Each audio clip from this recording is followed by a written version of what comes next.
Hi, everyone. My name is the real Randy Chavez. I'm coming at you today with Peter Shankman, who is author of 5 books, has an advisory role for the NASA Education and Outreach Council, and is also an angel investor, has started multiple careers. How you doing, Peter? I'm good. A little crazy. Normally, I don't do interviews from my daughter's bedroom, but it's moving. I'm packing everything up to move so they can redo my apartment. So a little chaos, but all good. Yeah, the floor. So you mentioned that the insurance would either pay for like a hotel, or you could have, stay at a friend's place. So for the investments, because you've done a lot of angel investments, none of them would be for real estate? No, never gonna do only virtual real estate. You can't really live in super world yet. But no, the insurance after the company I hired screwed up and insurance paid everything out. They're like, we'll put you up at a hotel. They're like, keep it within reason. I'm like, bitch, this is New York. Do you know how much hotels are? So I mean, just moving in storage for like a month alone and moving everything back is costing like upwards of 10 grand. Welcome to New York. Yeah. Hey, I mean, Dan. Dan's a good buddy of mine. He's great. We love Dan. Yeah, he's awesome. So that would be, I wonder, because I don't know, they probably don't know that you have a friend's place to stay in. So what you could do is you could be like, yeah, I'm staying in this place, and then just rent out that place to somebody, the hotel. Everything that I've done with this insurance company, the guy who I've been dealing with, the insurance agent for them, the bottom of every single email has his name, his phone number, his email, and then in big bold letters, reminder that insurance fraud is a crime and we prosecute. Okay, well then. I don't need to make any money on this. I just want to make sure the paper. I got to put the dog in storage, for God's sake. I got to put the dog in the puppy for like a month. So, but it's all good. You can see him. He's behind me over there. I see a little pupper. What's his name? His name is Waffle. Is he from Belgium? He's not. No, he's a mutt who when we got him was really wrinkly, and my daughter said he looks like a waffle. I'm like, there you go. That's great. So you had mentioned Best Friends Animal Society, which I totally love as well. Like they've been my main source of donations to donate to for years now. I know you said you weren't gonna invest in any real estate outside of virtual real estate, but you have gone to Utah, you have gone to Best Friends. What other places outside of New York do you feel like would be possible for you to live? I am more than likely. My daughter. Not that I'm tracking any of this at all on my phone in front of me, but I have 3,223 days until my daughter turns 18, at which point I will be moving out of the country. Unless there is some radical change that I don't see happening in this country, I'm not really in love with the direction it's going. And so I'm more than likely going to move to Asia. I've always wanted a place in Asia. I'm a huge fan of Asia. A little bit off the beaten path, maybe Vietnam, maybe Hong Kong. The mountains of Vietnam, or mountains of Thailand, so it doesn't. So in 20 years, climate change doesn't destroy my house there. But obviously being a single dad and having my daughter 50% of the time and loving every second with her, I wouldn't leave until she's at least in college or wants to come with me. So, yeah. And I'm good friends with her mom. But yeah, I could definitely see myself being overseas in Asia. I am very fortunate. I have a wonderful partner who travels as much as I do for work, and we both. It's rare to find someone like this. We appreciate the journey as part of the destination, right? So I love that. going to the Maldives for like 3 days when it takes a day to get there and a day to get back, and you have like 3 days on the ground, then that is a perfect 5-day trip. And I finally found someone who gets that. So that's actually pretty awesome. So I think that, she has a daughter as well. So I think at some point we'll both be ready to just sort of bail, and I'll always keep this apartment. I mean, I live 2 blocks west of Times Square. This is never going to go bad, right? New York City. I mean, New York. Even when real estate crashes, it just doesn't go up. Oh. Right? It doesn't actually go down. So yeah. I mean, I have a great apartment here. I bought it. I got very lucky. It was the result of one of the sales of one of my company sales. I was able to buy it. So I'm not. I'm always going to keep this place, and it's served me very, very well so far. Yeah, we've been trying. I'm a born and raised city kid. Also, I mean, I was born and raised in Manhattan, about 30 blocks from here. So, we're called boroughbreds. So I'm not leaving that quick.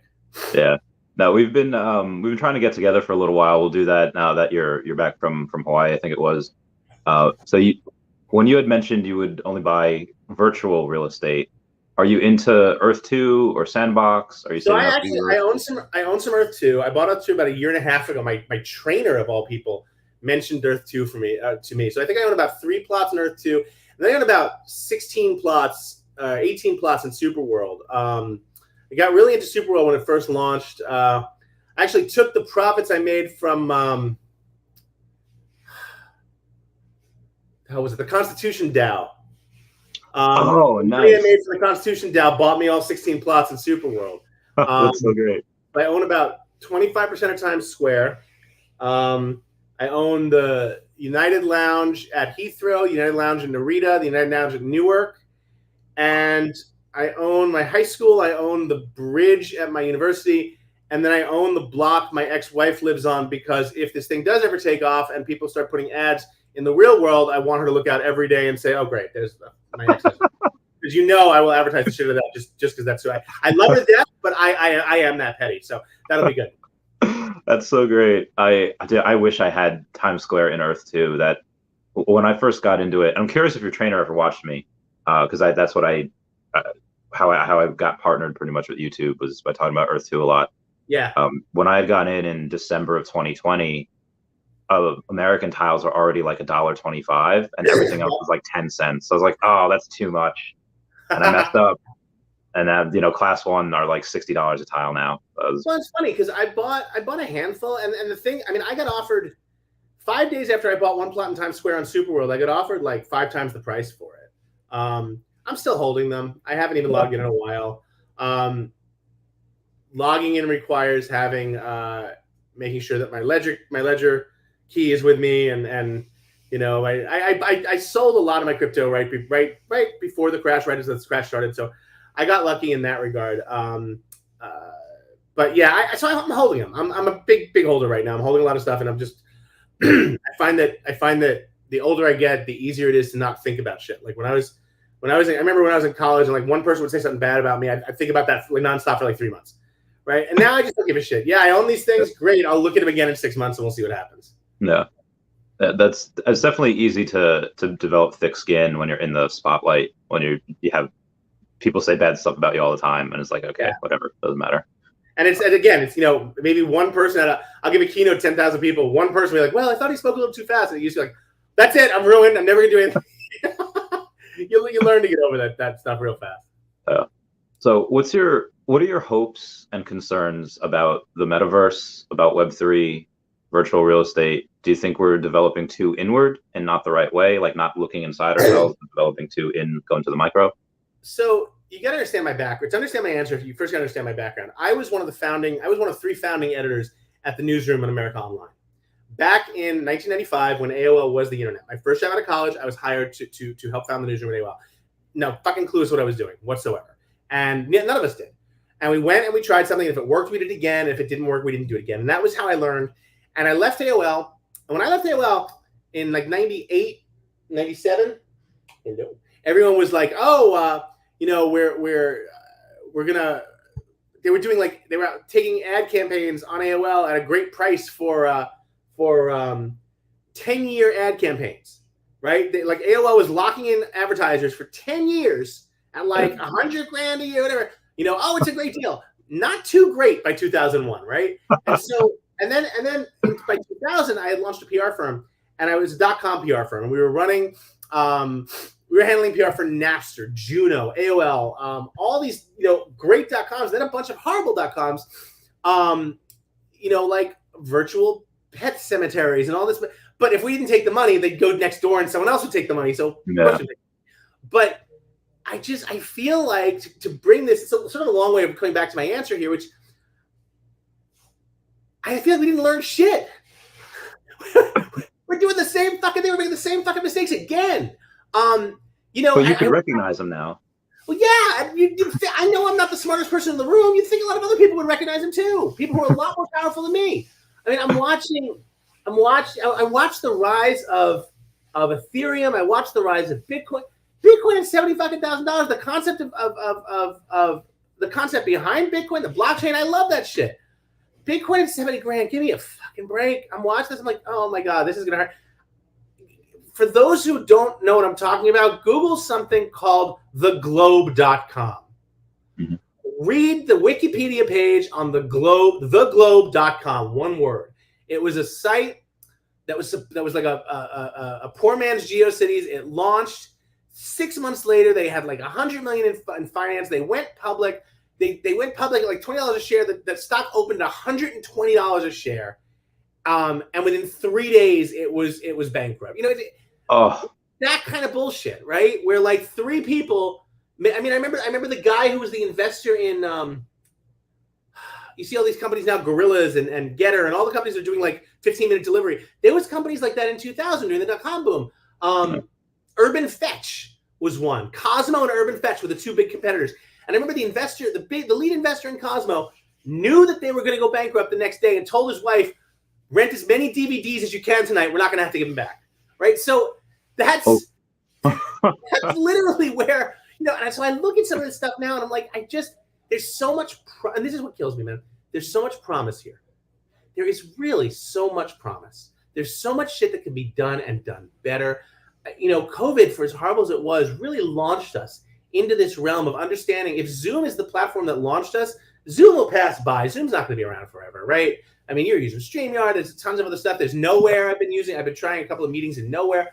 Cool stuff, right? Zoom's not going to be the end all be all, but Zoom, just like Skype, showed us that all this stuff can work. Can you imagine being the CEO of Skype during COVID? Like, what the fuck? We have all this shit. Why is no, you know? But, you know, I look at it like if we just don't make the same mistakes and we show a little bit of hubris and a little bit of, you know, don't believe our own press, it kills me. I mean, I have, even watching veve, which is how you and I connected, man. Yeah, it's Friday. There's a lot of frustration. I think that it'll be an exciting world, and I'm thrilled to be involved in it. But it's, you know, what's that line? The blood of the tree of liberty needs to be refreshed with the blood of patriots and patriots. Yeah, I would argue that, you know, the tree of tech needs to be refreshed with the occasional shakeout so the morons can exit. Right, I just think, you know, I love it. I think it should be democratized for everyone, but there are way too many morons in here. I'm sorry, an ape is not worth $250,000. Don't be an idiot. What about the rocks, the Ethereum rocks that are one of 100 that are $250,000 as well? I don't have any of those. I'll burst the blood vessel. You don't want that. But, you know, and it's funny. I remember I went to an NFT launch about 3 or 4 months ago for bicycle playing cards, and they did it very cool in the respect the aces dropped randomly. They scheduled all the other drops, the 2 of clubs, the 4 of diamonds, or the aces dropped randomly. And what I liked about that, if you go look them up, bicycle NFT, the cards are stunningly beautiful. Okay. Like they invested the majority of their money in the artwork. That to me is awesome. I'd love to own one of those. They're beautiful, right? I was buying back a few months ago when I was buying NFTs. I was buying NFTs from I found this artist in Iran who created a whole bunch of. They're just adorable, right? They're little cute little puffy things. And my daughter's like, "That's so cute. I want one." $30. That's worth it to me because it's there's something there for me. Yeah. Right? Am I going to sell that for $6 million? I said, of course not. Right? You know, I'd argue the same thing with veve, but veve's an entirely different conversation. Yeah. So I do want to get into veve in a bit, but there's I think a little bit more of the conversation about the rest of the stuff. So for the rest of why I think it's important that, you know, you were in there in the original kind of .com boom, and then, you know, after you had left. I mean, first of all, I think you left out a really cool part that you also spearheaded coverage of the Democratic and Republican '96 conventions, which was awesome. Yeah. And then, you know, you left that, you started that, you know, the PR firm that you mentioned, the Greek Factory, but you know what flies and what doesn't. And I think you can see now that you've just said, okay, a pixelated Bored Ape for $250,000, or you could get, you know, let's say like a partner statue for like, you know, 10,000, whatever. Or a home. You know, Yeah. But I'd argue the other thing though, that the big thing for me, my life changer was I started a company called Help a Reporter Out, or Harrow. And Harrow sort of redefined how journalists and sources connected, and that was acquired by Cision now, or Vocus now, Cision / PR Newswire. So that for me was the game changer. But everyone's like, and again, it goes back to what we were talking about, right? The concept of the Bored Ape for $250,000.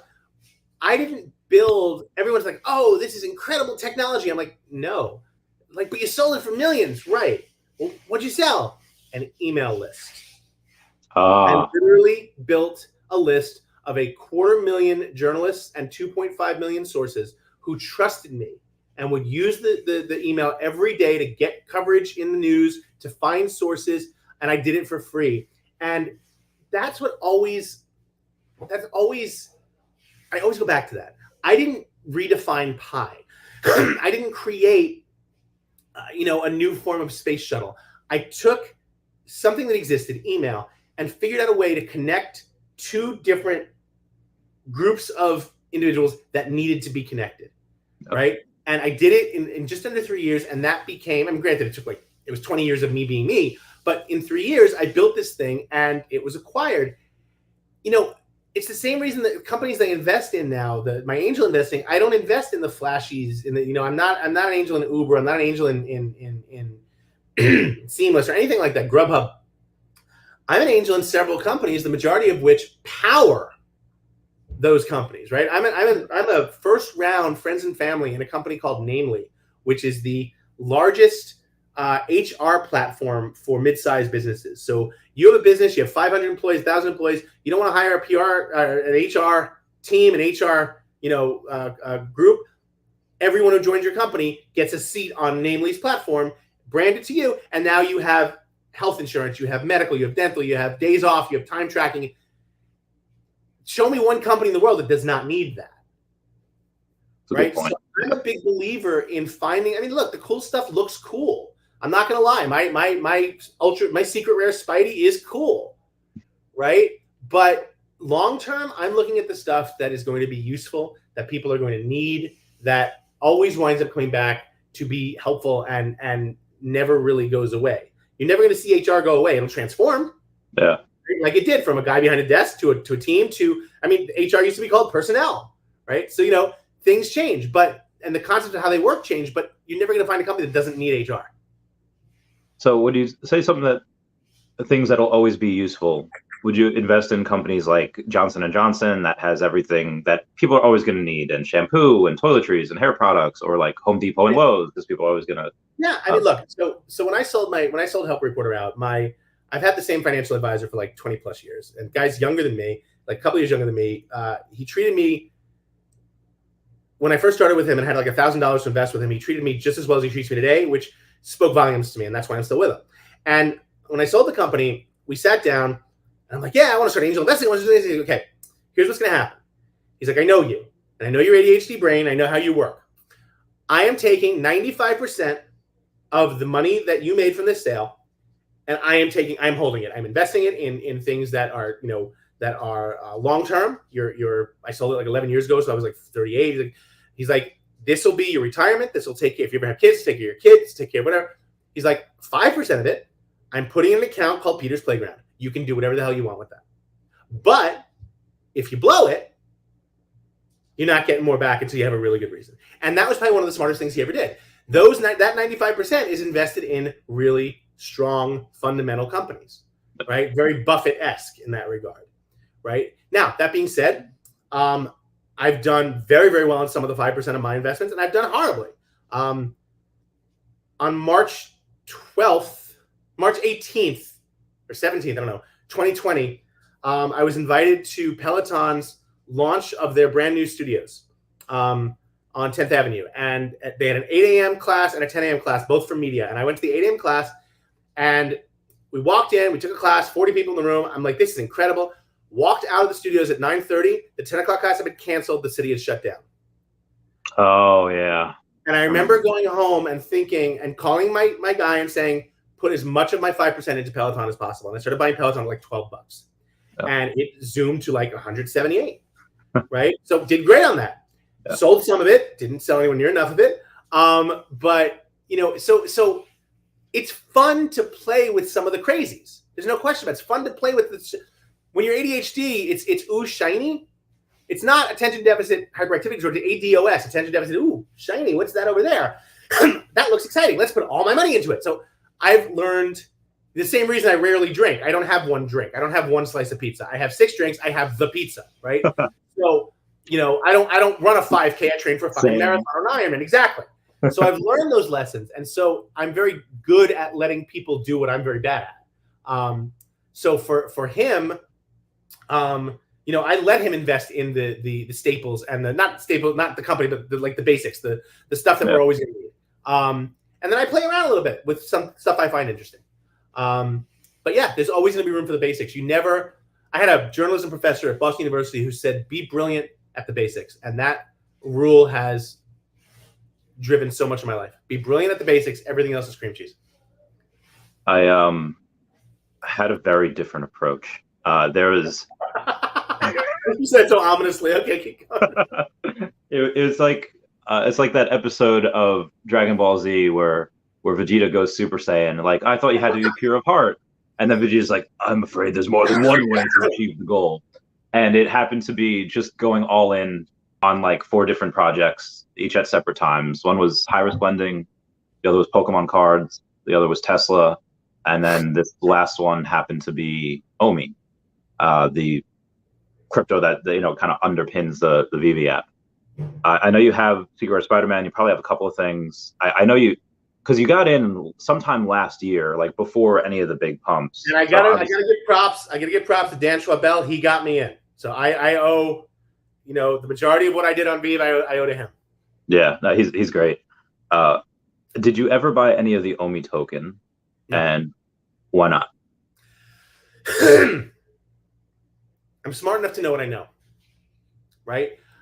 It's not that I'm not smart enough to understand the Omi token. It's that the Omi token, like everything else, like most other things, requires a lot of research to do it right. Spider-Man fucking hangs from the ceiling. It looks cool. If I can buy a Spider-Man that hangs from the ceiling and looks cool and sell it for close to 30 times what I bought it for, which I did, and I sold another one, and like 49 others, including partner statues and all that stuff. In my head, that's not only easier, more fun, but much safer than having to learn about something that I might not grasp in its entirety. Yeah. Right? Especially because the second someone tells you something, that's all I think. Oh yeah, totally gonna do that. Let's do that. Let's do that. I learned myself. Right? Again, I have 2 speeds, Randy. I have namaste and I'll cut a bitch. There's literally no middle ground there, man. And so I've learned, if I'm going to go all in on something, let me at least understand it, right? And keep in mind also, I'm an original Rally coin holder, right? Oh, nice. Or a coin owner. I own Shank Coin from Jeremiah Alyan, right? Yeah, that man is a god. I love him. I love him also. Great friends with him, and he's a wonderful, wonderful man. I love that thing. I was all in on it. At the height of when crypto was exploding, my coin was worth about $10 a piece. Unfortunately, I live in New York State. And New York State has something called the New York State Department of Financial Protection. You know all about New York State Department of Financial Protection. Yeah. And I apologize to whoever's listening. Cover your kids' ears. New York State Department of Financial Protection is designed basically to suck the dick of Wall Street. That is literally the only reason they exist, because Wall Street is worried about losing control of finance if crypto or anything like that blows up. And so in New York State, the most unfriendly crypto state in the country, if you want to cash out, the company you want to cash out from needs to have something called a BIT license. And last year, New York State was kind enough to grant 2 BIT licenses out of something like 4,000 requests, right? So yeah, it sucks right now. So I'm hoping when V goes to KYC and actually opens everything up, I'd love to cash out. I'm hoping I can.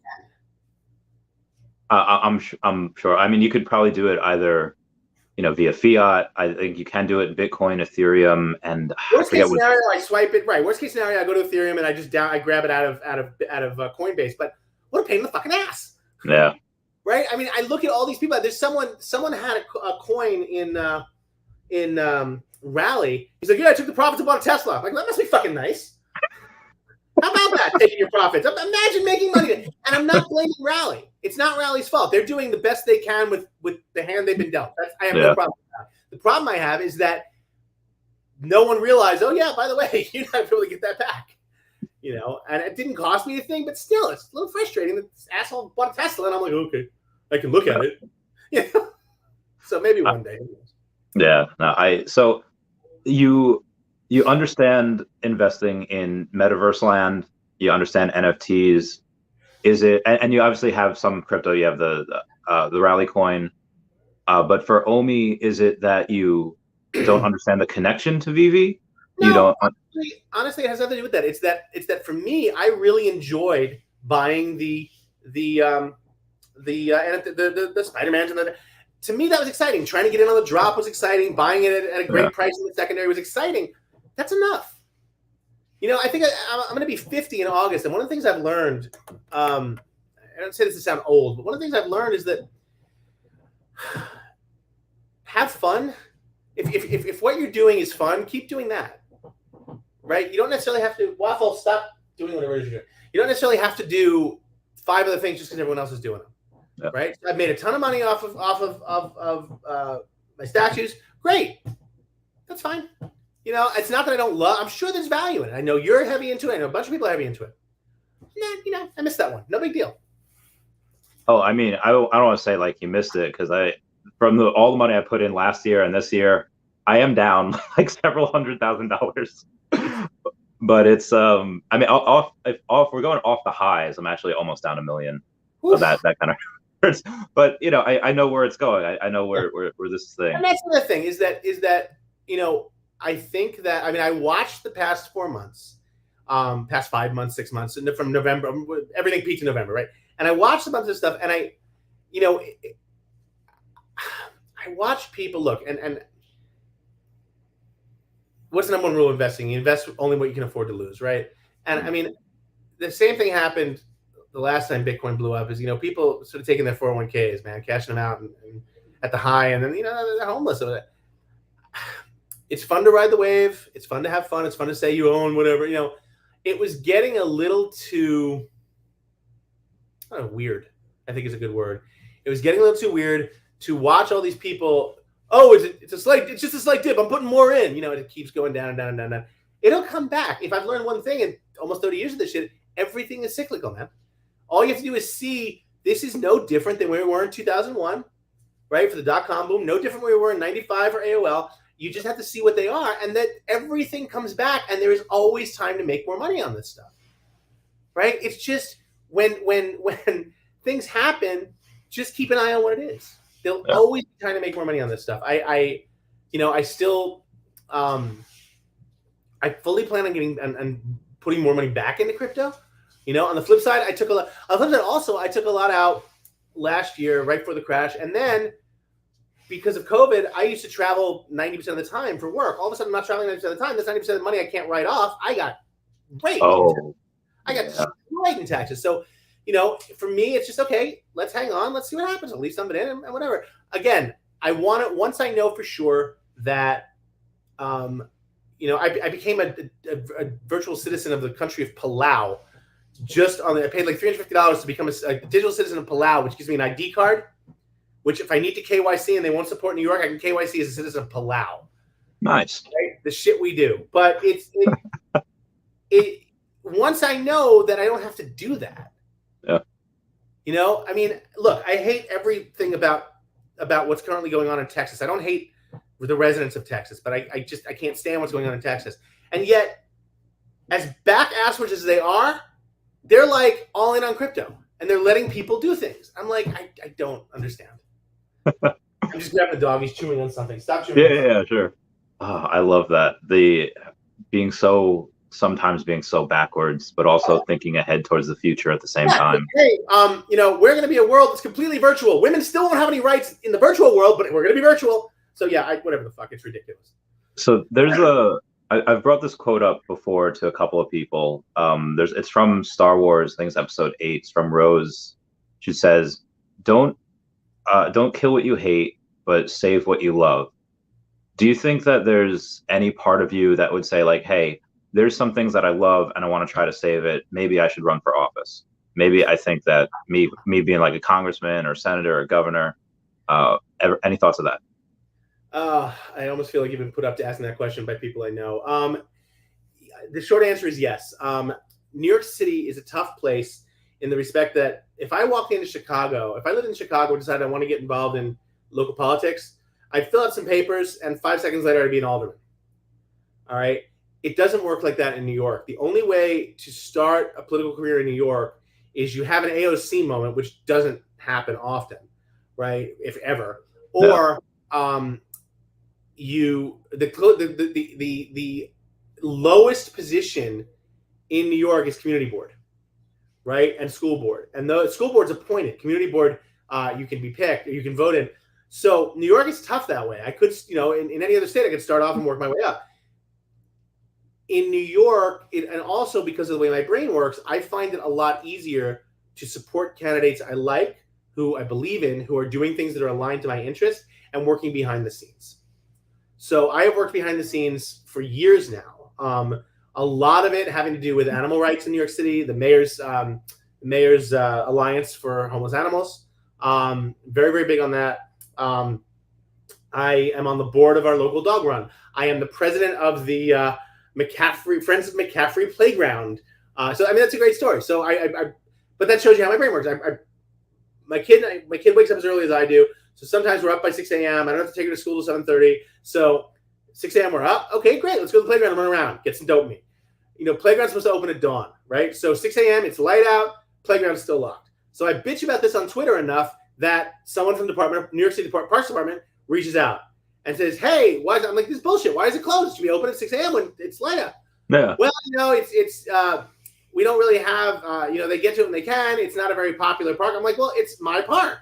Yeah. Well, they don't have a friends group. I'm like, so I researched. Turns out you want anything done, you have to create a friends of group that brings in volunteers and they do all the cleaning and the maintenance, whatever. And the more you do, the more the city does. So I'm now president of the Friends of McCaffrey Park organization. But I also have a pair of bolt cutters. Right? So I also have a pair of bolt cutters. Okay. So the next time the park is locked with the chain link fence and it's after dawn, well, we'll see.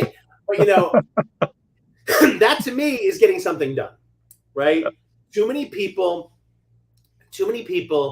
bitch and bitch and bitch and don't do anything. And clicktivism is just the worst thing in the world. And creating a meme doesn't really help. The number of it's like I saw a meme once of I think it was God or something, and he was looking. Oh, Timmy, sorry, you only got 4,998,000 likes. You gotta die, And it's like it doesn't work. You want to do something. You want to bitch about something. Do something, even if it's just voting, right? If you don't vote, I have zero respect for any complaints you might have.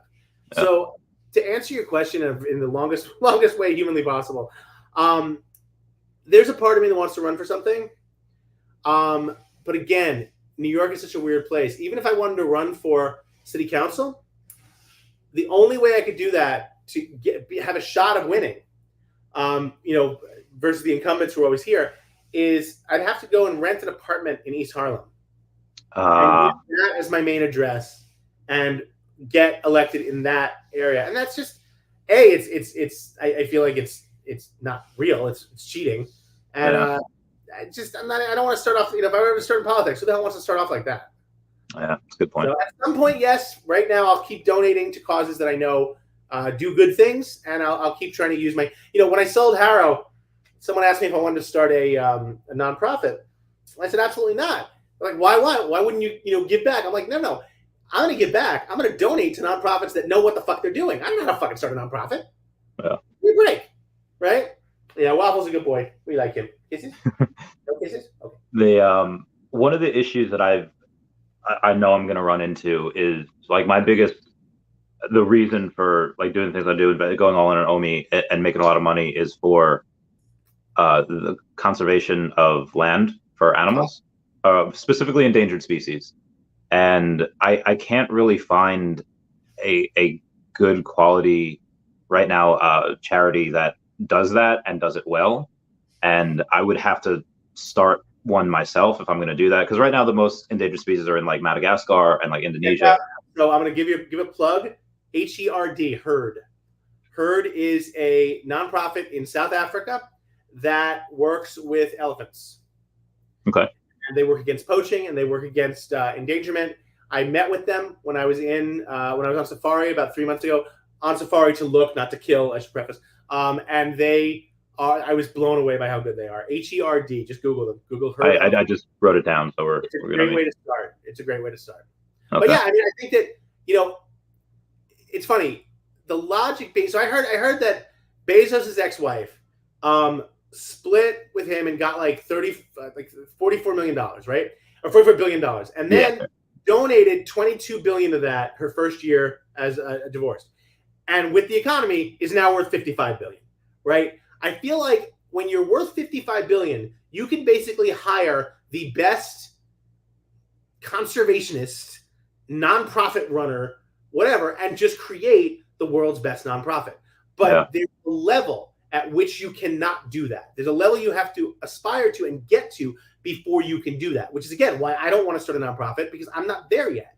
I don't have billions to put into something like that. But I can look at all the ones that exist and find the ones that are doing a good job and invest in them, right? Donate to them. And at some point, if you know, some of those angel investments I made 10 years ago, when they finally do pay off, different story. Yeah. So when you get, I mean, obviously you still have, I think, that 95% that's still locked up of the original stuff. What are some of your main goals in the immediate and long-term future? Currently, I am, I'm finally back to public speaking. I before pre-COVID, 2019, I flew about 325,000 miles. And I love it. I love every moment of being on the plane. I do all my writing there. I've written 4 of my 5 books on planes. My last 2 books were written on flights to Tokyo that I had no reason to be in Tokyo. I literally flew out, wrote chapter 1 through 5, got to the lounge, took a shower, had a cup of coffee, got back on the same plane, same seat, wrote chapter 6 through 10, flew home. And then both times got pulled by Homeland Security because I never actually cleared immigration in Asia. But they had to call my publisher and was like, "Is he really writing a book?" "Yes, he's really writing a book." And then my publisher called me back, my editor called me. "So when you told me you were almost done," but for me, it's really about, I want to make sure I'm having fun. I want to make sure I'm doing as much as I possibly can for my daughter. I want her to enjoy her life and also understand that flying first class to Dubai for a week in the summer is not, don't get used to that. That's not normal, right? I didn't do that as a kid. I didn't go overseas until I was 23, and certainly didn't sit my ass in first class until long after that, right? And while we are fortunate, this is not normal, and you're going to be busting your ass just like I did, and I want her to learn that. It's funny. She goes to a private school in New York, and I was a public school kid. I didn't have a lot of money growing up, but I was a public school kid. And I went to high school performing arts, the famous school. My parents were both public school teachers, and they always drilled public school, it's into my head, and that's where I thought my daughter was going to go. And then schools changed in New York, and the whole system changed. And when my parents suggested that she go to private, I was blown away. But so she's in a great private school, but when her mom and I were looking, the rule that I put my foot down, I said, all these schools are great. She'll get a great education, all of them. The one thing I don't want her coming home after 3 weeks in kindergarten and saying, "Daddy, why don't we have a jet?" Right? But no, you think I'm kidding. No, I can imagine. Yeah. During COVID, one of her friend's parents called me to check in, and her friend's parent is the daughter of probably one of the most famous musicians in the world, who died maybe like 4 or 5 years ago. So my daughter's friend is the granddaughter of this musician. Yeah. And she calls her, she goes, "Hey, checking in on you and Jessa. How you guys doing?" And I'm like, "Well, we go to Central Park when we can, and we try to get outside." "Oh, you're writing this out in the city?" "Yes, Karen. We don't all have 3 fucking homes." I'm like, "How'd you get out of the city? Where are you?" She's like, "Oh, we're in our mansion in LA." I'm like, "Really? That's pretty ballsy to fly to LA in the middle of like May of 2020 when there's no backseat." "Oh, no. Journey had to cancel their tour in New York, so the bus was there. We just took it back." I'm like, "All right, have a good summer. We're done here." It's like, I don't want my daughter getting that. Yeah. Fucking ridiculous. But no, I mean, she understands she's privileged, and we volunteer. We go to a soup kitchen once a month. There's a soup kitchen attached to her preschool. We still go up there.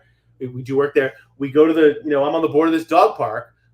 We're there once a week, and I'm like, "Yeah, you're shut. Today's your day to, you're raking. Make sure all the gravel is, it has to look at." And she gets it. She gets it. Good. So, what are her interests? Like, as far as is she into like Minecraft? Is she into Among Us? What types of things are 8-year-olds into? The Tooth Fairy delivers not dollars but Robux. Okay, Roblox. Okay. So she loves her Roblox. She was into Minecraft for a bit. She was making underground fortresses that really had me a little concerned for a time, because she's like, and here's the secret compartment, and if you go into here, if people are after you, if you go into here, it'll just close and you'll be there forever. Okay, I'm gonna get you to see us shrink just to make sure everything's cool. So no, she's into Roblox right now. She's also into Toka. Have you heard of Toka Life? Toka World? I don't think so. No. I think it's, I want to say Belgian or Finnish game, whatever. Basically, it's these people, and you buy these little expansion packs, and she makes these worlds, and they hang out, and they go shopping, and they go dancing, and she's gifted with it. She's brilliant.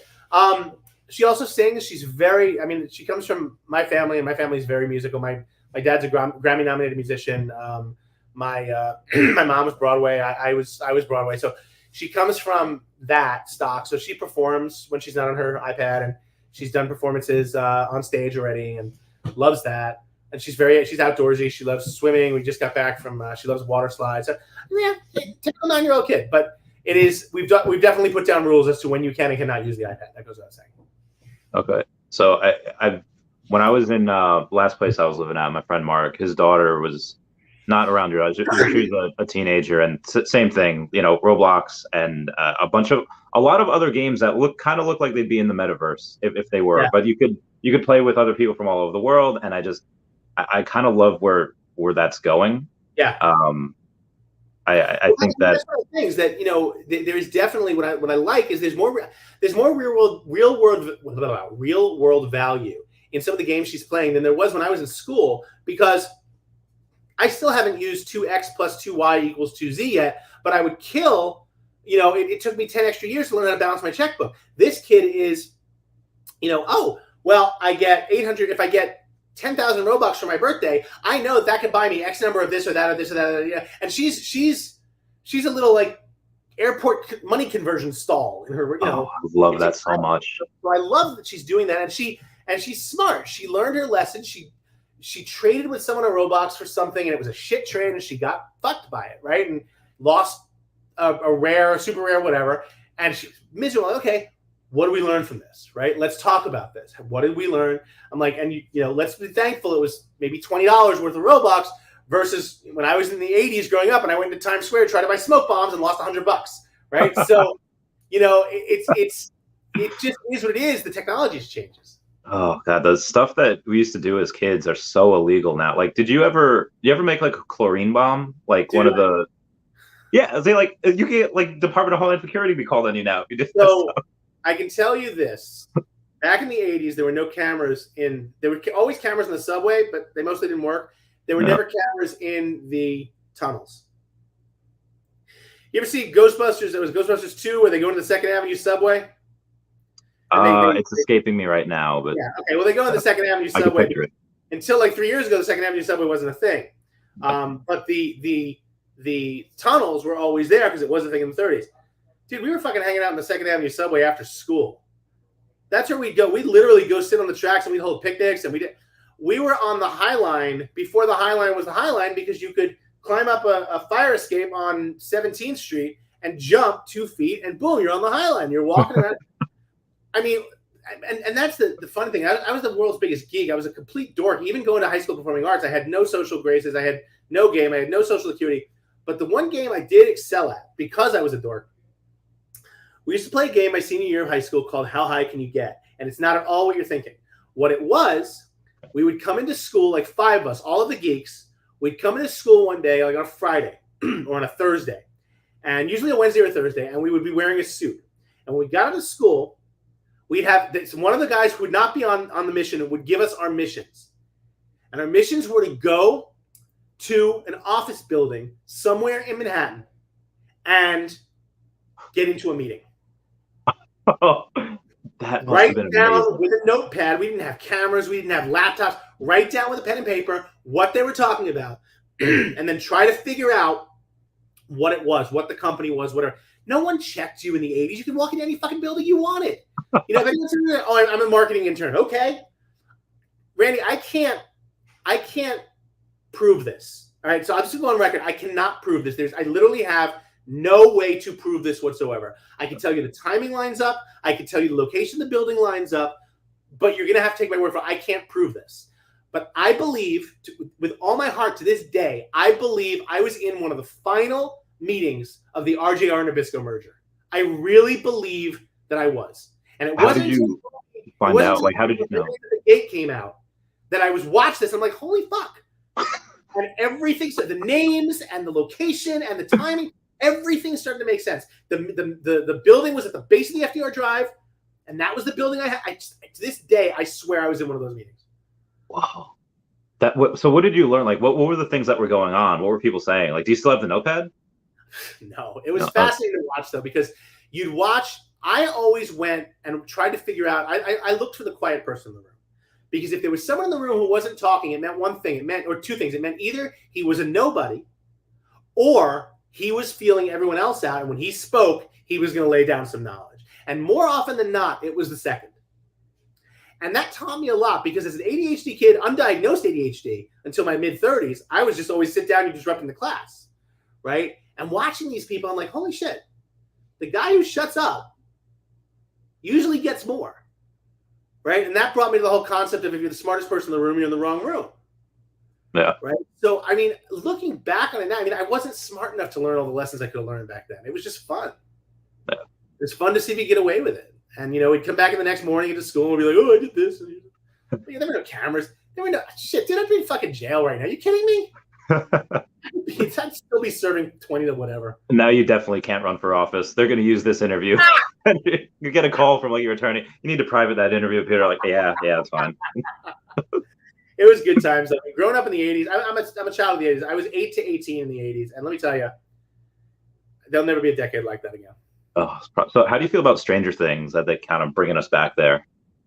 So I have a rule in my life. So my ADHD lends itself to my having lots of rules. And one of those rules is this: I cannot binge watch anything unless I'm on my bike, or unless I'm exercising, unless I'm on the Peloton, or unless I'm on the treadmill. Because if I start watching something and it's really exciting to watch, that's all I'm going to be doing for the next week, 2 weeks, 3 weeks, month, 2 months. My productivity is going to go to shit. Nothing to happen. So for me, Stranger Things is still on my list. Right. The funny thing is, I've been on Entertainment Tonight talking about it. I've been in Entertainment Tonight and on a couple of Hollywood, Access Hollywood, talking about it, but I haven't seen it. So it's on my list. I know it's really great. I know Kate Bush had a huge revival, as did Metallica.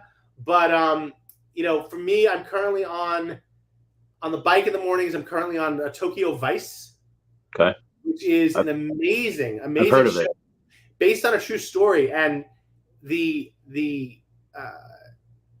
journalist who it's about is a guy named Adelstein, and that's actually Daniel Adelstein. That's actually my mother's maiden name. So I'm trying to do the research to see if there's a connection there. But yeah, so I'm in Tokyo Vice. But dude, I'm also a fan of the classics. I mean, I just finished Burn Notice again for the 8th time. I'll watch The West Wing millions of times. I love Burn Notice. So one of the things about Burn Notice, what's his name? Michael West's real name. Jeffrey Donovan. Jeffrey Donovan was on. Law and Order. He was on Law and Order this season, right? Along with Dancy, Claire Dane's husband, Tom Dancy, who is the father of one of the kids that my daughter's friends with. Oh, cool. And I went out to him about 6 months ago. I'm like, look, we've been friends now for 3 years. You know I never do this shit. Ever. I need to meet Jeffrey Donovan. And he laughed. He's like, I'll see what I can do. But like, I never do this. Yeah. But yeah, it's New York is its own world. But yeah, so I'm into old stuff. Burn Notice, West Wing. Yeah, you know, and so Stranger Things is on my list. There's so Jeffrey Donovan's actually older than he looks. He looks pretty young, and there's the reason why I knew that is because he was on an episode of Spin City from like the 90s. Yes. And I was like, wait a minute, he looks exactly the same. And I was like, he doesn't age, you know. No. I remember so I love having fun with this stuff. So my girlfriend and I are very much sort of pop culture junkies, but only in the 80s, right? So we'll like try to get each other with these answers, and like, so I'm like, Chris Rock's first ever role. right? And she'll be like, "Oh, I don't know, everyone hates Chris." And I'm like, the limo, what do you call the guys who park the cars? The valet. valet at the Playboy Mansion in Beverly Hills Cop 2. Oh, okay. Was he in Harlem Nights? No, he was in New Jack City. Okay, all right, gotcha. So yeah, it's fun like that. But yeah, 80s were my time. But so all these shows, I want to get Stranger Things done. I know I'll love it, but again, that's so why good. I won't watch it unless I'm on the bike. Yeah, it's really good. Be on the bike more. It's so it's so bingeable. It's so good. Yeah, that's the other thing. You're like a triathlete as well, right? Like you've done triathlon. I'm a two-time Ironman, which I know is confusing because you're looking at me and going, "No, Peter, you're confused. You watched the movie Iron Man while sitting on your fat ass." But no, I've done 2 Ironman. I was supposed to do my third. I was supposed to do Kona, the World Championships, this October. But after being delayed for 2 years, I couldn't take another year and not be there every Saturday with my daughter because I had to go biking. So I switched over to the New York City Marathon. So I'm doing the New York City Marathon in November. One of the benefits of flying as much as I do is I'm a very loyal to United, and they're sponsoring the marathon. So I made a call. I'm like, is there any chance that I could? They're like, done. So I'll do New York this year, and it should be a lot of fun. I've done New York 6 or 7 times already. It's a really great race. And then a couple of weeks I have the New York City Triathlon. So that's enough. I don't know if it was like the military or just years of hard running. My knees are just gone. I'm like Yoda, where I'm kind of not okay for most of the time, but I can turn it on for like 30 minutes, and I can go really hard for 30. And then after that, my hips and knees are just gone. But 20 years. Yeah. I asked my doctor after 2 surgeries why my left foot was still hurting, and he said, "Well, the honest reason." I'm like, "Yes, please." He goes, 20 years of distance running as a fat ass will do that. But my joke is that I tell people is, I've done 22 marathons. I've done 2 Ironman. I don't finish with the Kenyans. I finish with like guys named Ken, and I'm fine with that. I'm totally fine with that. I'll finish, and then I'll go home and I'll eat all the pizza. Yeah, no, that's great. How much weight do you lose in that one day? Because you're running, you got to lose like 8 pounds or something. Yeah, yeah, it's mostly water. But I mean, it's so funny. I have the weirdest body in the world. Like when I go into hardcore, so I started training for the marathon last week actually, and I already feel my body starting to loosen up. I already feel the pants starting to loosen. Yeah. I'll drop 25, 30 pounds before November, because again, I don't have a middle ground, right? I can't do that whole I'll just exercise every day and just chill. It's either everything or nothing. Yeah, hardcore. I was a little lazy this morning. I was going to run, and then I was like, it's hot. I have this thing. I have a couple meetings today. I'll just go to the gym later, and I'll still go to the gym later. But it's so I won't. My rule is if I know myself, if I don't work out first thing in the morning, I will find a reason not to go. Okay, I'm going to go this afternoon. I'm going to go at 6 p.m. There's a asteroid they just discovered orbiting Pluto. Just to be safe, I'm going to skip the gym. And I will not go. So what I do is I have the Peloton 6 inches from my bed. I sleep in a pair of bike shorts and my heart rate monitor and my socks. I wake up, I slip my feet into the bike shoes. I'm awake. I'm on the bike. If I have to think about it for more than 10 seconds, I will not work out. So I sleep in bike shorts and the heart rate monitor. I get on the bike. I'm working out. So this, I don't like sleeping in tight clothes because it and maybe it's just me getting older. It makes me go to the bathroom. Like it like pushes against. How do you wear them and then not wake up during the night, or do you just deal with it? If your bike shorts are that tight, you're wearing the wrong size. They're supposed to be padded and comforted, but they're not supposed to you're not supposed to get shrinkage out of them. Yeah, I mean, it's not like strangling, but they're just they're just a little tight. The only problem I ever had with doing that, I've been doing that for like 6 years now. And the problem was when I started seriously dating my girlfriend. She's like, you're getting dressed to come to bed. I'm like, yeah, we should talk. But no, it works. That's great. So one of the other things, I don't know how long you had. I don't want to keep it too long, but puppy is what do you think has been the greatest investment that you've ever had so far, whether it be personal or whether it be financial or something along those lines?